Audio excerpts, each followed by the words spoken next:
Hi everyone. We're back with part 2 of our interview with Erick Vélez, Holyoke's Animal Control Officer. Okay, Erick, we want to talk a little bit more about dogs and cats and licensing. We were talking earlier about dog licenses. So can you tell us, first of all, where do people go to get a dog license? Right, so they just need to go right down into City Hall, into the clerk's office. Into the city clerk's office, okay. Correct. And why is it important for people to license their dogs?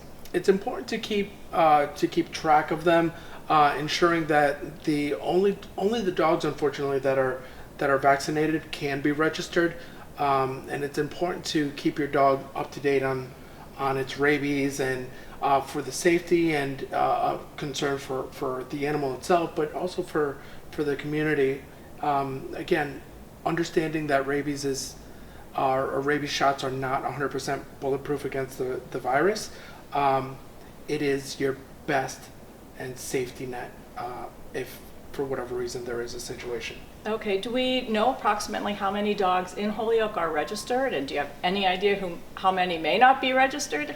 Currently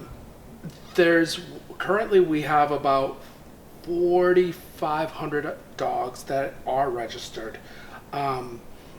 Either they're late registrations or they've been registered already, and then you kind of have to take that and say about half of the community is registered for dogs. So we're probably looking at another 35 to 4,500 animals that are probably likely not registered. Wow, so we really need to get information out to people about registering their dogs and why it's important. Yes, so people sometimes don't register them because they don't have the money to get them their rabies shots or get them. We have services that may actually be able to help them with either the city of Holyoke. We've had rabies clinics here in the city over the years, or we can get them the contact information to the clinics nearby that are offering rabies clinics. So they could contact your office during the daytime, or they could contact TJO about those services? Absolutely. Wonderful. Absolutely. There's Dakin has a clinic. Okay, also, and we can put the information for Dakin yes, as well at the end of Second this Chance video. Animal Clinic, yes. So what about cats? Feral cats? Are cats required to have any kind of documentation? They're required by the state to be rabies vaccinated. They're not required by the state to be licensed or registered in any way.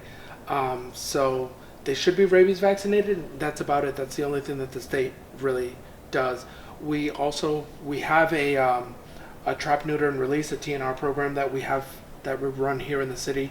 That essentially means that the feral cats they'll trapped, they'll get neutered for numbers purposes, and then they're set back to the area where they live, no longer being able to overpopulate and reproduce. Correct. I'm sure people are a lot more willing to take care of cats in their neighborhoods if they know they're not going to have a lot of kittens to be taken care of as well. Absolutely. Absolutely. All right. Anything else about these programs that you'd like people to know about? They're readily available. So I think a lot of folks don't know about this because it's not out there. Of course, it is, but they have to do some digging. Like there's not anybody with a bullhorn telling people that, hey, this is what's going on. Okay. So if you see a cat in your neighborhood that you think is a feral cat, how can you tell if it's already been spayed or neutered? Sure.